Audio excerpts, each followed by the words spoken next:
Monsieur Léon Mambo, bonsoir et bienvenue. Merci, bonsoir Monsieur Christopher. En tout cas, tous les médias en parlent. Depuis quasiment 24 heures, Vital Kamerhe a lâché une bombe du haut du perchoir de l'Assemblée nationale. Constant Moutamba, le ministre super médiatisé, le ministre super applaudi par le président de la République, par la population aussi, est peut-être tombé dans un piège. Il est peut-être infecté par une maladie que lui voulait guérir de ce pays. La justice, Constant Moutamba serait tombé dans le détournement. D'abord, votre avis à chaud quant à cela. Merci à toute la population congolaise qui est en train de nous suivre tout à l'heure. Heureusement, vous avez utilisé une belle expression, serré. Bien évidemment. Et là, vous-même, vous avez, avec vous,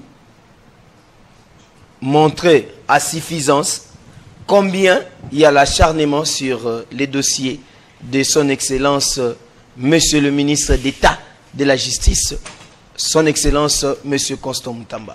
Je vous dirai d'entrée des jeux qu'il n'y a pas de détournement. Il n'y a pas de détournement, le dossier est vide. Et bel et bien, c'est une demande, hein, c'est une demande d'autorisation. Toute autorité judiciaire peut demander. Mais tout revient à l'Assemblée nationale. Et l'Assemblée nationale, c'est une grande institution. C'est une grande institution de la République, chevronnée avec des personnes et des experts. Et nous vous assurons que cette médiatisation, cette mauvaise campagne, cette diabolisation sur la personne de son Excellence Maître Constant Moutamba ne va pas nous déstabiliser. Tout revient à l'Assemblée nationale ou bien à la justice? Puisque vous dites que le dossier est vide, est-ce que lui-même, Constant Moutamba, comme il sait qu'il ne se reproche de rien, ne devrait pas d'ailleurs faire pression à l'Assemblée nationale pour qu'on lève ses immunités et que son honneur soit lavé? Bon, je vous dis que son Excellence Maître Constant Moutamba a parlé de qu'il est serein d'abord et qu'il est sans tâche. Et c'est la procédure que le PGR a utilisée, quand bien même que cette procédure est teintée de toute procédure biaisée, parce que nul n'ignore que cette procédure était dans une célérité, si je peux dire dans une préméditation, dans une précipitation.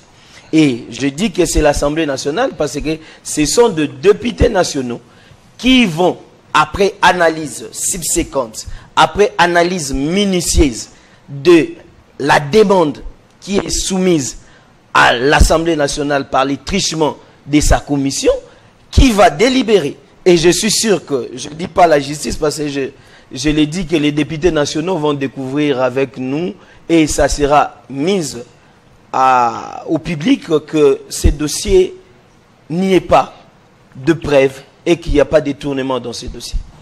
Bon, ça sera à la justice finalement de décider, comme lui-même il le dit. Constant Moutamba, depuis qu'il est là, bientôt une année, c'est aussi illustré au moindre soupçon à bombarder avec des communiqués, demander que enquête soit menée pour tel ou tel autre dossier. Ce n'est que normal quand on voit autant de communiqués se succéder, primature, DGCMP, finances, Sénaref, quand on voit autant d'interrogations sur un dossier, que l'on puisse se saisir du dossier aussi pour mener une enquête. Bon, l'enquête, c'est une voie légale, c'est une voie permise, mais je vous dirais que ce n'est pas la personne de Moutamba qui est poursuivie. C'est la personne, c'est la question d'État congolais. C'est la question du changement. C'est la question de réforme. Et vous n'êtes pas je dirais pas que vous n'êtes pas informé. Ça se voit que son Excellence, Monsieur Constant Moutamba, a eu à mettre de réformes judiciaires. Je vous dis que cet aspect-là des réformes judiciaires ont inquiété, a eu de l'ampleur et fait perdre beaucoup de gens. Il y avait longtemps, là, il y avait des personnes qu'on trouvait inébranlables, des personnes qu'on pouvait citer comme des intouchables. Comme Moutamba aujourd'hui. Aujourd'hui, pas Moutamba. Moutamba a touché là, toutes les couches. Il est en train de faire vibrer là, les autorités. Et c'est ça la crainte. C'est ça la crainte de certaines autorités. je vais vous dire que les réformes judiciaires menées par son Excellence Maître Constant Moutamba... On dit que c'est du vent, il n'a fait aucune réforme. Mais je vous dis la médiatisation. La crainte, d'abord, de cette réforme de prison financière fait perdre beaucoup de gens. La crainte de prison financière, des juridictions spécialisées pour la lutte contre la corruption et les détournements dans des infractions financières fait perdre de gens. Ça fait peur je vous dis aussi, c'est la tête de Moutamba qui est cherchée. C'est sur base de son engagement, de sa sérénité. Aujourd'hui, une personne comme son Excellence Maître Constant Moutamba, qui a mis en jeu sa peau, il a mis en jeu sa famille pour entrer contre le Rwandais. Un engagement ferme pour poursuivre le Rwandais et toute personne qui y déroge ensemble. Qu'est-ce qu'il a fait contre les Rwandais exactement? Mais vous n'êtes pas sans l'ignorer qu'il y a de communiqués qui ont lancé des poursuites. Son engagement serein sur la lutte contre l'agression. Qui ont abouti à quoi? Vous savez, en ce moment, il y a une vidéo qui circule sur les réseaux sociaux. On le voit, les yeux pratiquement rouges, en train de dire que les rebelles ne vont jamais arriver à Goma. Ça devait être chez Bolsonaro en politique. Là, les gens se moquent pratiquement de lui. Mais je vous dis, il est l'heure d'une traversée. Et cette traversée sera populaire et aura des énormes conséquences sur l'état des Congolais. Et je vous assure que nous avons une tête quasiment posée sur la question d'État. Et son Excellence est calme. Et il a même le soutien de son Excellence, Monsieur le Président de la République. Et je vous dirais que toute cette bagégie, toute cette association de mafieux ne cherche qu'à faire tomber un pouvoir qui vise loin. Ce n'est pas la tête de Moutamba qu'on cherche. On cherche qui?